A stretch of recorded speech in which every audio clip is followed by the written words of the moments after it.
Hello, beautiful soul. I'm excited to share another interview with you about our latest book, Holistic Healing. Today I'm having a conversation with Simone Anliker. She is a nonviolent communication trainer and she is a trauma practitioner with NARM. Now, one of the interesting things about Simone's story in the book is that she went through a deep healing process around her relationship with her sister without her sister even being aware of it. So most of us are aware that the experiences of childhood can leave lasting impressions on us. They impact our behaviors, our beliefs, our relationships. But what do you do if that relationship is strained and you don't have a way to really communicate and repair it? Maybe the person has passed away, or they're just not in contact, or it's too scary. Well, you're going to really enjoy this conversation and Simone's chapter in the book, because this technique is revolutionary in unveiling pain, trauma, and hurts, but in the most gentle and profound way. So have a listen to this interview and then get a copy of the book and share with me what you take away from it. Simone Anliker, it is such a pleasure to connect with you as always. Thank you so much for sharing your story in our new book, Holistic Healing. It was such a pleasure. Thank you so much for having me here. Well, you have such a wealth of experience and you're so highly recommended as an NVC trainer, that is nonviolent communication. You lead and founded the Global Dyad meditation. You're also an author in your own right. And your contribution to this book on holistic healing is really, really important. And it's important because you've already come so far in your own journey, and yet there were some other keys that your story unlocked for you. So I know that doesn't make sense to the world yet, but just give us a sense for how your childhood, for example. You mentioned that a lot of the childhood drama and trauma that you experienced really set you on a path, and a path towards being a workaholic, a path towards feeling like you had to work for love. Tell me a little bit about that and how your childhood impacted your own well-being. Yeah. Yes, it doesn't really seem like spectacular or something like this. So it was just being the fourth child or the second child in a big family. My mother was told she never will get any kids, so they adopted two boys, and then she got pregnant with my sister, and then I was the second one, and then we had a brother, and then we had twins. So we were kind of a huge family of 9. And in that time, I was born in 1963. It was still very much under the influence of how to raise kids, and it was about I would say, like, breaking the wall to really be obedient, very authoritative parents. I mean, it was just, that's how they learned and how they were influenced by their own upbringing. And so me being very sensitive and also quite connected to the unseen world, it was quite tough on me, on just how we brought up. And the way of my parents thought was the best was kind of also disciplining us. And we were, once in a while we were hit, or sometimes a little bit more. So it just really had an impact. And I wasn't aware of that for lots of my, up till my 40s, and even till first recently, when I had a sense of how much trauma I still stored in my body. It showed up in my relationship. It showed up, as you said, becoming a workaholic. So I learned that being a nice girl, I learned that being obedient and do what I was told was the way to receive the love I was looking for. And there was that longing for unconditional love, and I was ready to do pretty everything to get to that. I remember a couple of years ago, in one of my relationships, I told myself I'm ready to do anything just to really be in relationship, and that wasn't a healthy way of taking care for myself. But so you had this awakening, you had the awareness to see, okay, this is a pattern that is not healthy. Now you have a lot of tools in your toolbox now, and in the book Holistic Healing, you talk about this whole conversation, a healing conversation. But which were the first tools that really set you on the path of your own healing before you became a trainer and a practitioner? Well, when I was little, like thinking back, I remember being a child of 8 years old. I had a huge, beautiful Bible, colorful Bible. And whenever I woke up with nightmares or so, I was actually waking up, and then I turned off the light and I was reading my Bible. Yeah. So it was that way of trying in search of God and trying to connect. So that was that. I would say that was the first thing. And then I kind of lost about it. And it was actually with learning NVC, nonviolent communication, that I first had a tool to really connect within and connect with my other, with someone else.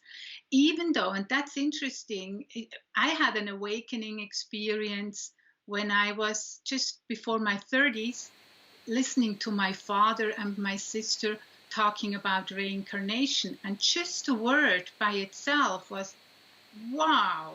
And I got hooked. It was like, you know, sometimes you have a sense that people are sleeping and just one word is waking them up. So for me, the word reincarnation was waking me, literally was waking me up. And that started my journey of really becoming spiritual and getting interested in Eastern scripture. And I was very spiritual in one way, but I didn't have the healing that I was really looking for or that I needed. And only when I got in touch at the time with Dr. Marshall Rosenberg, actually it was before, when I had my first training, intro training. After 3 days of intro training, I was so much connected with my pain. And that's the story I'm writing in the book, that I couldn't hold back anymore. It was just too much. At the time, I had huge, painful experience with my sister.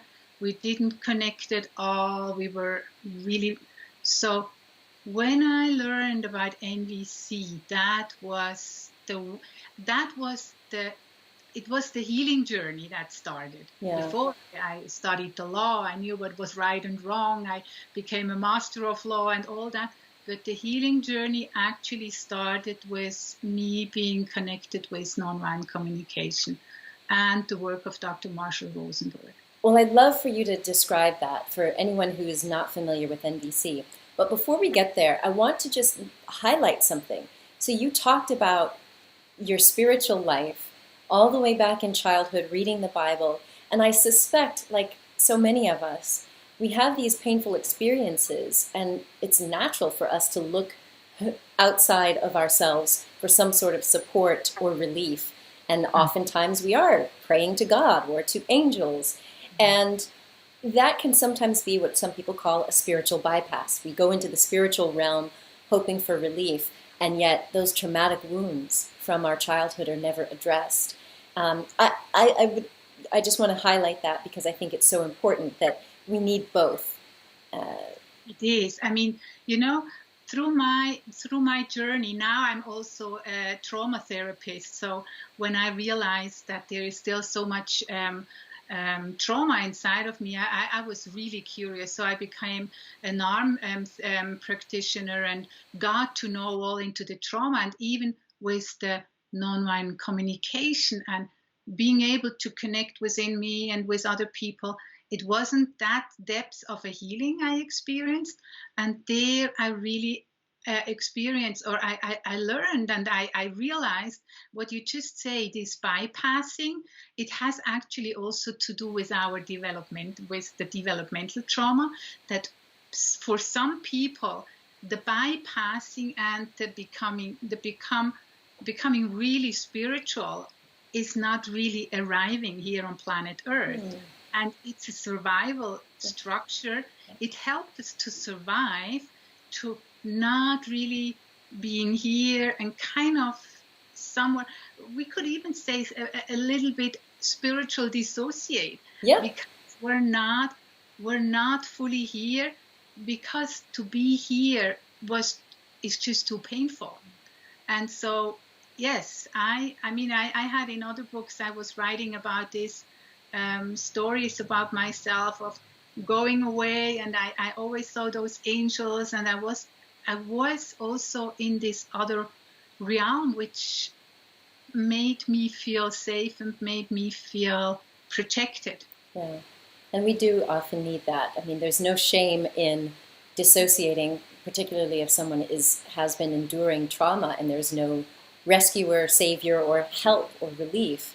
So we do adopt these things as protective behaviors.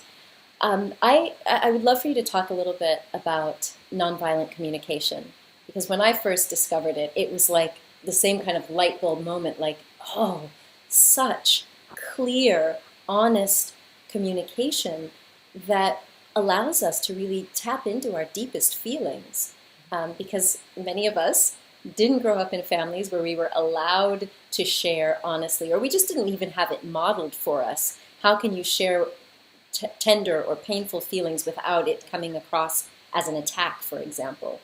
So I know that keeps a lot of people silent. Tell us, just if you would please, just describe what is nonviolent communication and how does that sound in practice? Well, nonviolent communication sounds like it's a communication model, and it also is indeed, because it helps us to communicate in a different way. And the easiest way is, I remember Marshall once said, I'm not interested in what you're thinking and what your story, what you're talking about. What I'm really interested in is what are you feeling and what are you needing.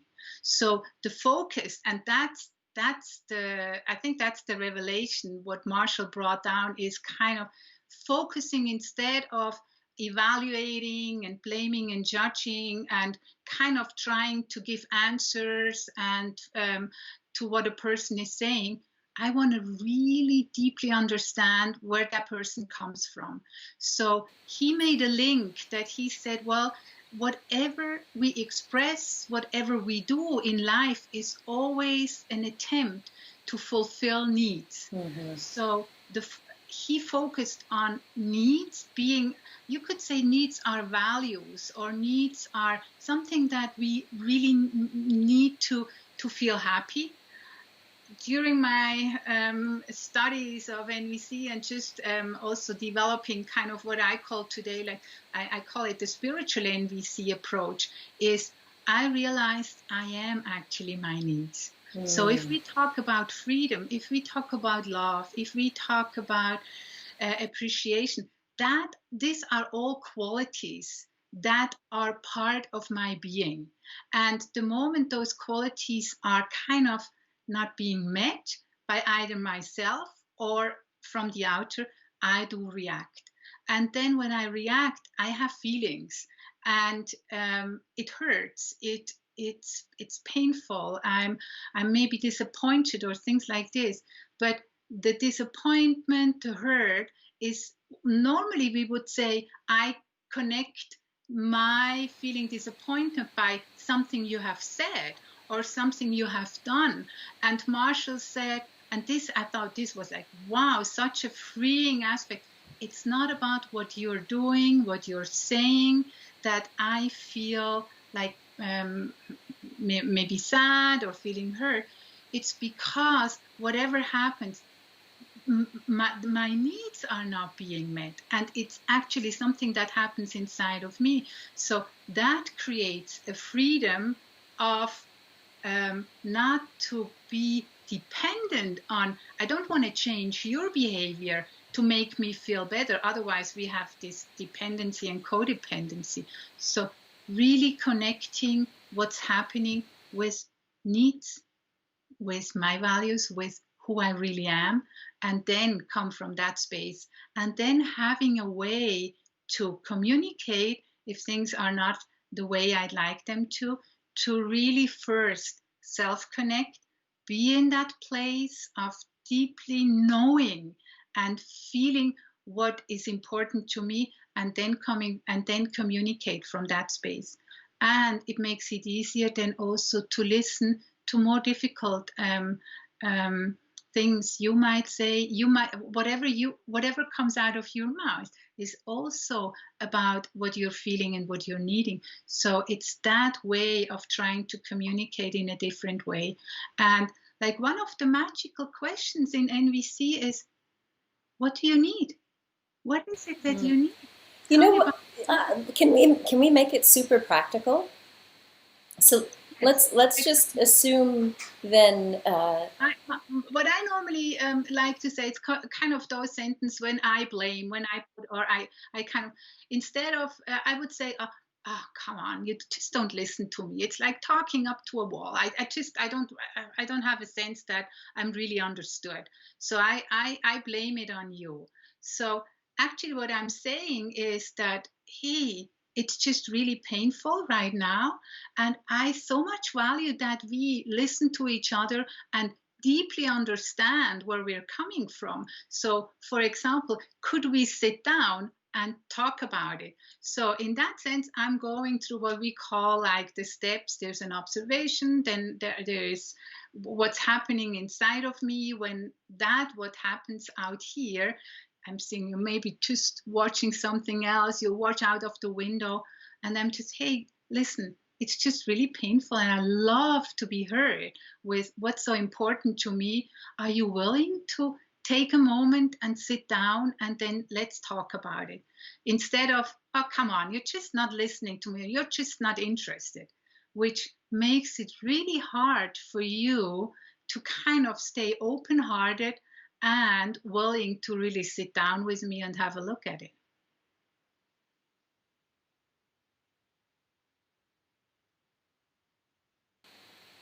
Thank you for explaining that. That makes it very, very clear as to what's going on in me and how I might express that to someone else.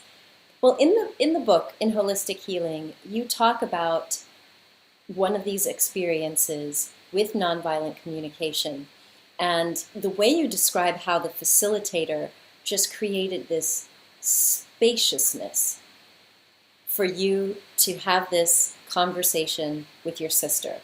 Can you explain that a little bit?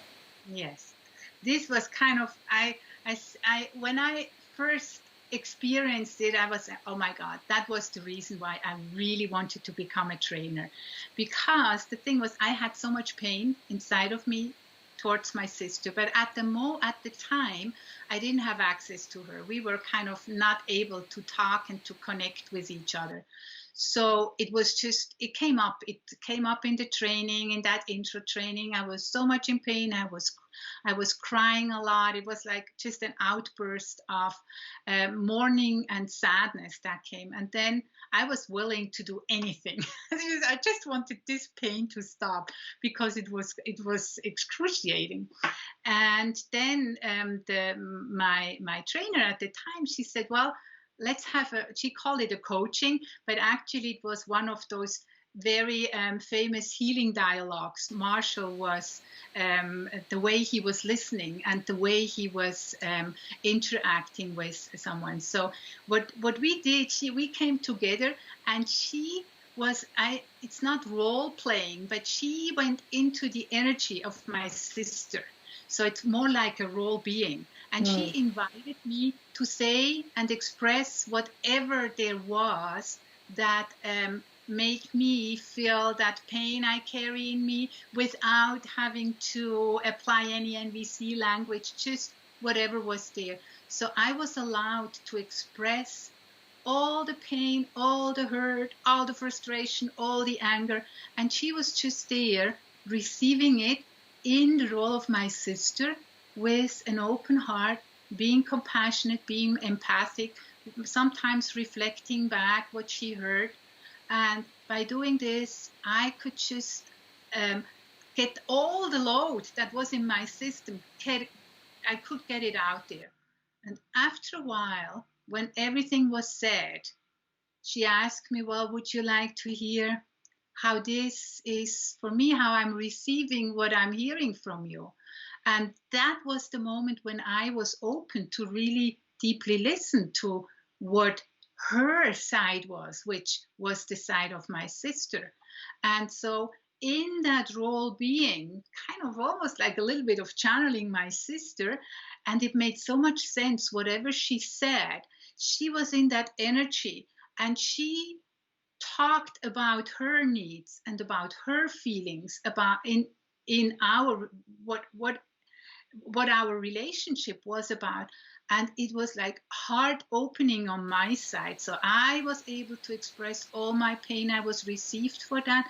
And then I was open to kind of listen what she said, what her pain was in the whole situation.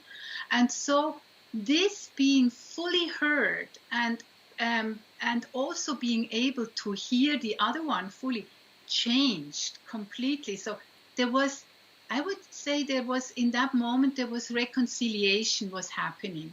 And my heart opened, and I felt so relaxed after. And it was, I think it was, the whole thing was just maybe about 2 hours. And after, I think she told me some stuff to do, or something. I don't even remember. I just remembered how I felt, that it was such a relief. And interestingly, because this is a way of systemic working, my whole relationship to my sister changed over the next weeks. I wasn't so aware of it at the moment, but after 3 months, I was in another, I started to learn NVC, and we had another healing session. And I could see, when I listened to her, I could see what has changed for me. So I was like in this euphoria about my pain was gone. It was not there anymore. I didn't even think about it.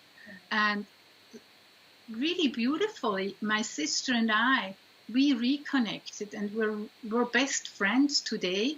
So the pain that separated us was, even though she wasn't there, was able to heal by just someone else being in her energy. And you know, that quote from Wayne Dyer comes to my mind: if you change the way you look at things, the things you look at change. And that's exactly what happened there. So this was so powerful for me. I said, this is what I want to learn, because that is, can you imagine how there's so many people out there, they don't have access to anyone else, or sometimes people are even dead or they died, and we cannot do our reconciliation with those people. And then have a technique, I call it, but it's actually more like a being and a healing tool that makes my heart open up again, and let that painful state I'm living in just be healed.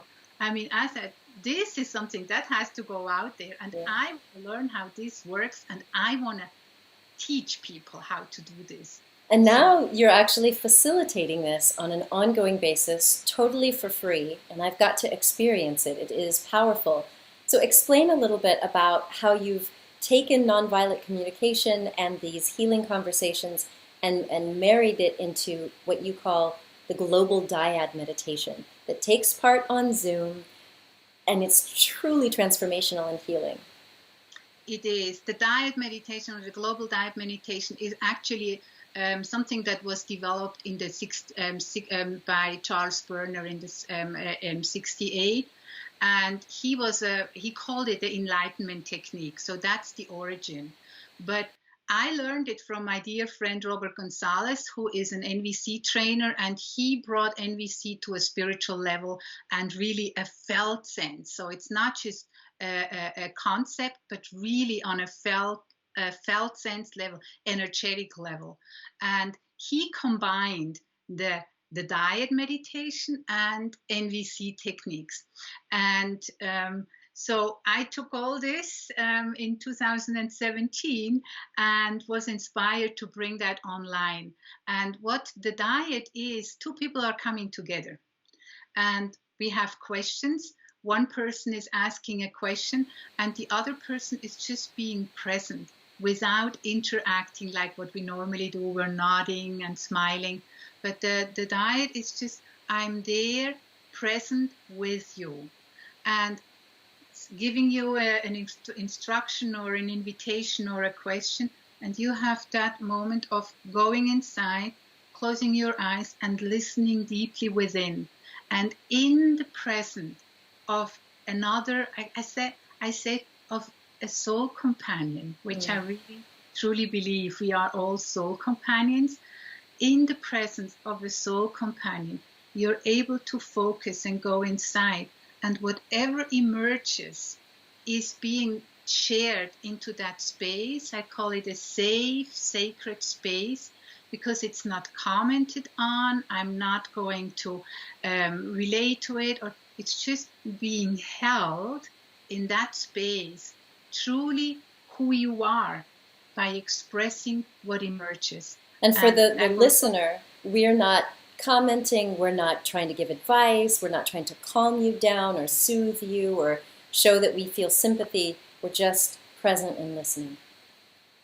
You know, that's very important, because if very often, I mean, and it's natural, we want to be there for the other. We want to kind of make the other feel good. It's nurturing something inside of us.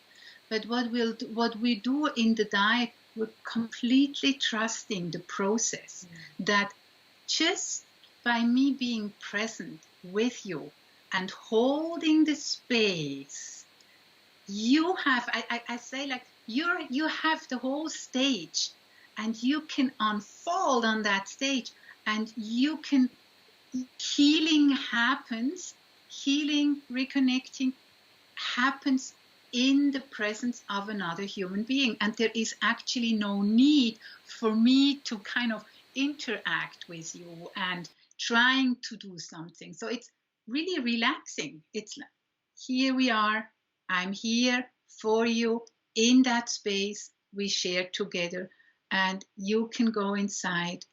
And after 5 minutes, we switch around, and you're the one being present for me, and I can go inside and listen what emerges. So what I love in this process, it's just amazing that I really think we become our own teachers, we become our own gurus, because we cultivate that listening inside, and the presence of someone else helps me to do that. It's really beautiful. It's such a gift that you make this available for free week after week to people all around the world.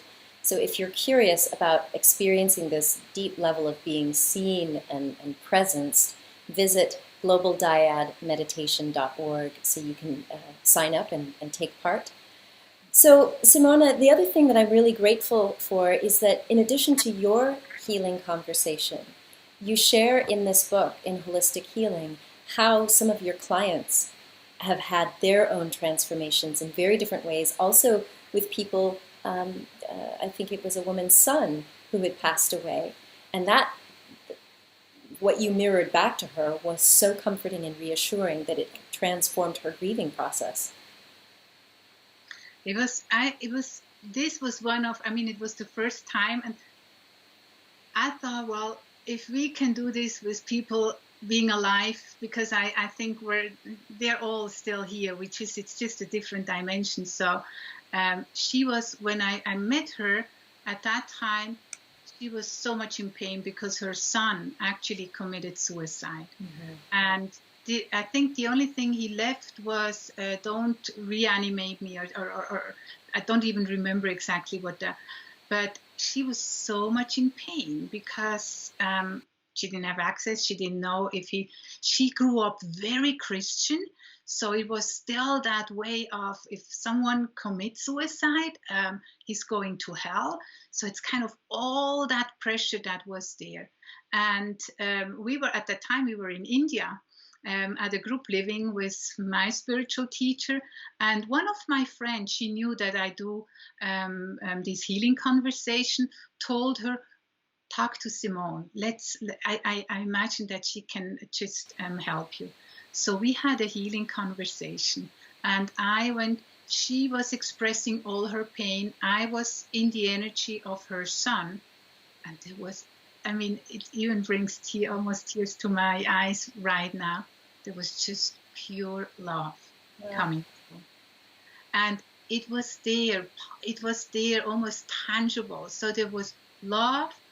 She heard, and I didn't know anything about the story of him. So just what came through me, it was so meaningful and so healing for her that she told me 2 years ago. I met her at the other side of the world when we were in Mount Shasta. She was actually running towards me. She said, you know, whenever I felt down, I remembered that conversation, and it was so consoling to my soul to just go into that energy and to just know he was fine. And she even received answers. I don't remember that stuff anymore, because then you're kind of in the energy and then it just speaks through you. You're just trusting. And for her, it was just, she really found peace within herself, and that way of being able to connect with her son, being on the other side now. And I mean, now there's more and more people having this experience, is that the loved ones are still there with us, even when they are not here in our physical environment anymore. So that was really beautiful. I mean, that was, you know, I really feel blessed to do that work. Well, it's also a blessing that you are doing this work. And I'm so grateful that you shared your experience in the book, Holistic Healing, and that we can connect on a weekly basis if we so choose. Simone, I really do appreciate you. I honor the work that you're doing. I invite the audience to get a copy of the book, Holistic Healing, so you can read more about this healing conversation. And then visit Simone online at globaldyadmeditation.org or simoneanliker.com. Thank you, my dear friend. Thank you so much. It's just that, it's just so lovely to have met you on this healing journey, and now being part of the book. It's just wonderful. Blessings to you. Blessings to you. Thank you.